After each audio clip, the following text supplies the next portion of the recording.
as they are referred to. MAGTFs support theater combatant commander requirements. One MEF can also serve as the core element of a joint task force. It prepares and deploys combat-ready MAGTFs to support stabilizing presence abroad and crisis response. Ladies and gentlemen, please join me in welcoming Lieutenant General John Tulin.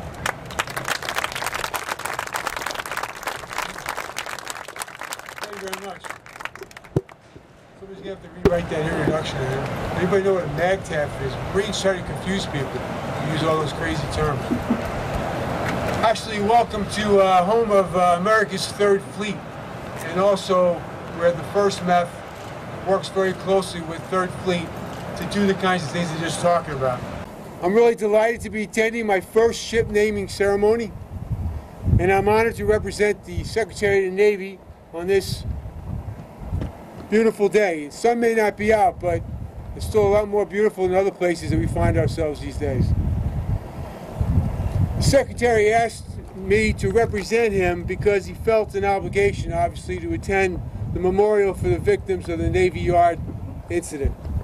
But the Secretary is genuinely proud to recognize this naming ceremony because it honors the service and sacrifice that has really safeguarded our freedoms for so many years and that we are able to enjoy.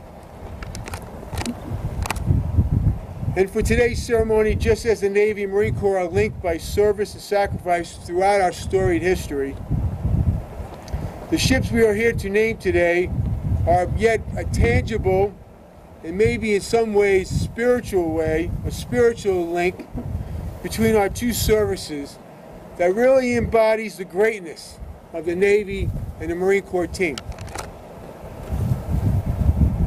I would like to welcome Admiral McRaven and his wife Georgianne. More importantly, Georgianne, even though Admiral McRaven is one of our senior leaders in the military, Georgianne is the sponsor for the ship for the USS Ralph Johnson.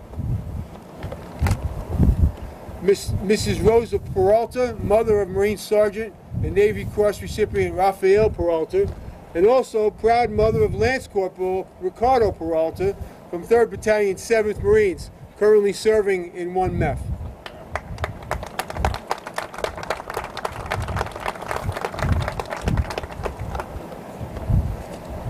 Joan Finn, and all the Finn family. It's a quite large family. And if you stay a couple hours afterwards, you get some great stories.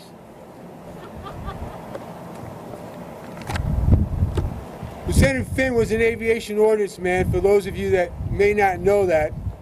And so I'd also like to recognize the members of the U.S. Chapter 8 of the Aviation Ordnance Association. Where are you?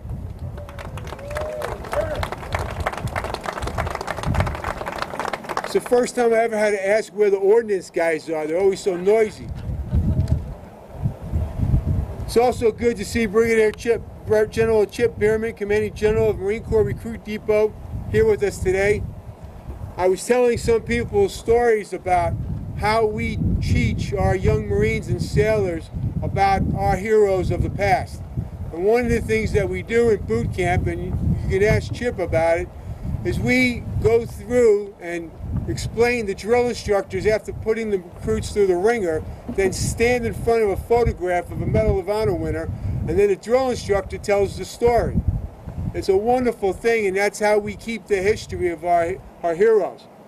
But I was telling Vance, right? I was telling Vance a story. I just got to quickly tell you. I stood and watched the drill instructor walking his recruits through just a couple weeks ago the story of Sergeant John Bazelon, machine gunner, won the medal, recipient of the Medal of Honor in Guadalcanal. But the recruit, after hearing the story, looked at the picture and he came to tell us, drill instructor, the private wants to know why the sergeant has his cover on sideways, because you know they had the little bent back in the day. And the sergeant drill instructor said, son, you win the Medal of Honor, you can wear your cover any damn way you please. Of course, I'd also like to thank all the family members of all of our recipients and heroes and those we're honoring here today. Yes. You really do embody all that's honorable about family and what America prides itself in the tradition of family. And today, with the naming of these 3 ships, we honor your sacrifices and hopefully create a living memory for these brave heroes. 3 great names: Finn, Johnson, and Peralta. They are 3 names which already have a well-deserved place on our list of Navy and Marine Corps heroes. They have all been recognized with some of our nation's highest awards.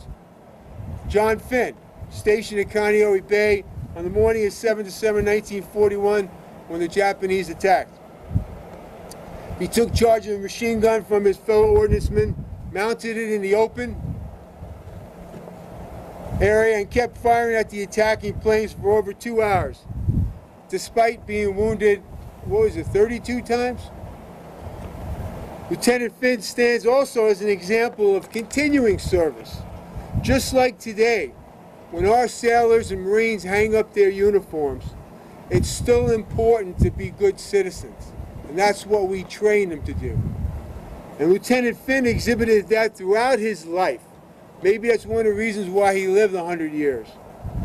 As a mentor to youth and fostered other children that didn't have everything that maybe others had, ensuring that every citizen enjoys the benefits of the sacrifices made by servicemen like those we're recognized today. Ralph Johnson, a 19-year-old private, first class, killed on a deep reconnaissance mission behind enemy lines, 19 years old in 1968.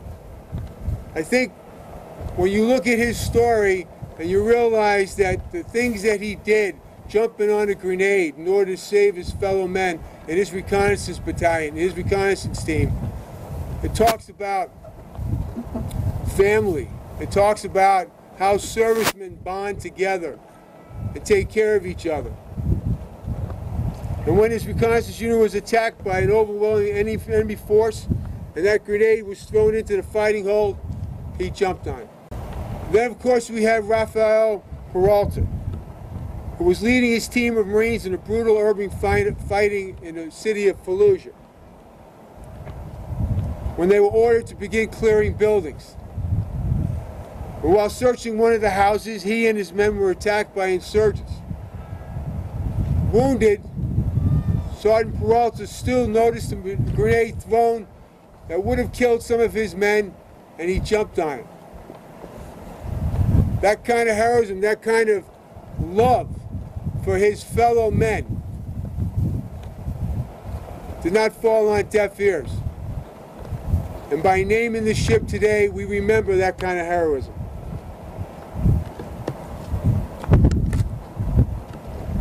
Just about a week ago, the President said in his address to the nation that for nearly 7 decades, the United States has been the anchor of global security.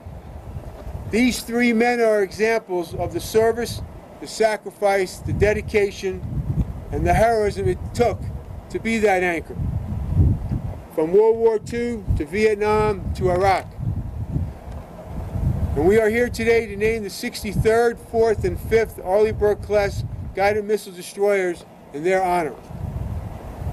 These destroyers will be able to conduct a variety of operations, from peacetime presence and crisis management to sea control and power projection, capable of simultaneously pursuing undersea warfare, surface warfare, air warfare, and missile defense.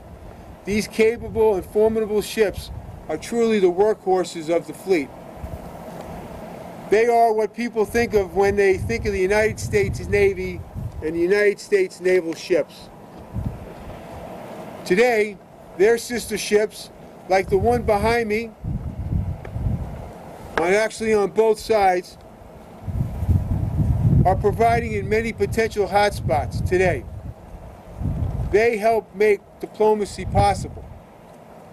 The USS John Finn, the USS Ralph Johnson, and the USS Rafael Peralta are going to provide our Navy and our country with credible combat power that can deploy anywhere in the world today. But the most important payload will be the crew, like the young Marines and sailors that you see behind you.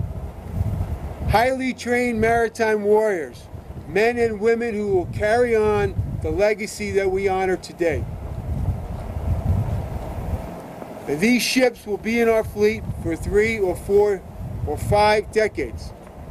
They will sail virtually every ocean in the world, and many times the men and women on them will be the only Americans that people from other countries will meet. Today we set the course for these ships with names worthy of the challenges and opportunities they and their crews will face in the future. We mold their identity with the service and sacrifices of their namesakes, and we honor our traditions as a naval service. And to put this future in perspective, there are sailors who will serve on the Finn and the Johnson and the Peralta who have not yet been born. So I want to thank you to the Finns, Johnsons, and Peralta families for joining us here today to honor those heroes. Your loved one's legacy will soon be forged in steel and sent to sea to support our national interests and those of our key partners abroad. And thank you to everyone here today for joining us in this celebration of heroism and the memory of these men, and for being here as part of our Navy and Marine Corps family.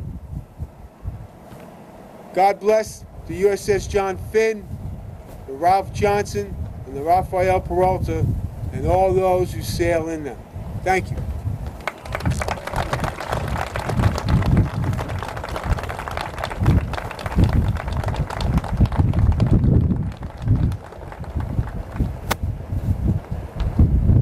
Ladies and gentlemen, thank you.